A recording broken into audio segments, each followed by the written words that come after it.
এই জিনিসটা দেখে অনেকেই ভাবছেন এটা আবার কি জিনিস। যারা চেনেন তারা তো জানেনি এটা স্বাস্থ্যের জন্য এত উপকারী একটা জিনিস আর খুবই সহজলভ্য, পাশের দোকানে কিন্তু পাওয়া যায়। আজকে এই জিনিসটা দিয়ে একটা দারুণ স্বাদের ডেজার্ট তৈরি করে দেখাবো। আমি এখানে 1 কাপ পরিমাণ আম চৌকো করে কেটে নিয়েছি। এবার একটা গ্রাইন্ডারের জারে দিয়ে পেস্ট করে নিচ্ছি। আমের পেস্টটা থাকুক, এবার মূল রান্নায় চলে যাচ্ছি। এদিকে আমি দিয়ে দিচ্ছি 2 কাপ পরিমাণ পানি। পানিটা স্বাভাবিক তাপমাত্রায় আছে, চুলোর জাল এখনো জ্বালাইনি। দিয়ে দিচ্ছি এখানে আধা কাপ পরিমাণ গুঁড়ো দুধ আর দিয়ে দিচ্ছি 1/4 কাপ সাগুদানা। এই ঠান্ডা পানিতে আমি দিয়ে দিচ্ছি 1 টেবিল চামচ কর্নফ্লাওয়ার। এখন সবকিছু ভালোভাবে নেড়ে মিশিয়ে নিচ্ছি আর চুলোর আঁচটা এই পর্যায়ে জ্বালিয়ে দিলাম। এখন অপেক্ষা করব, কিছুক্ষণের মধ্যেই কিন্তু আমাদের সাগুদানা সেদ্ধ হয়ে আসবে। সাগুদানা আগে ভেজাবার প্রয়োজন নেই, দুধের সাথেই সেদ্ধ হয়ে যায় 7 থেকে 8 মিনিটের মধ্যে। এখন এর মধ্যে আমি দিয়ে দিচ্ছি কনডেন্স মিল্ক। এখানে আমি 4 টেবিল চামচ কনডেন্স মিল্ক নিলাম। আপনারা চাইলে এখানে চিনিও ব্যবহার করতে পারেন, কনডেন্স মিল্ক দিলে স্বাদটা একটু ভালো আসে। আবার চাইলে এখানে কোনোটিই ব্যবহার না করতে পারেন, আমের যে স্বাভাবিক মিষ্টতা সেটাই রাখতে পারেন।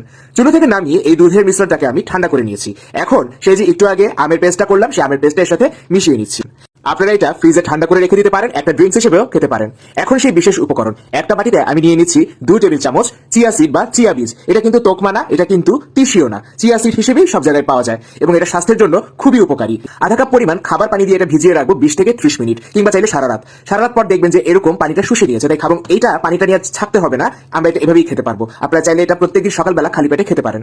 এখন ডেজার্ট পরিবেশন করছি। একটা ছোট কাপে আমি প্রথমে সেই আম দুধের মিশ্রণটা দিয়ে দিলাম এবং এর উপরে সেই চিয়া সিডটা দিয়ে দিচ্ছি। এই ডেজার্টের সাথে একটু পুষ্টিকর জিনিসও খাওয়া হয়ে গেল। উপরে কিছু আম কুচি ছড়িয়ে দিন এবং এর উপরে দিতে পারেন ইচ্ছে মতন বাদাম কিশমিশ কুচি, একান্তই পছন্দ অনুযায়ী।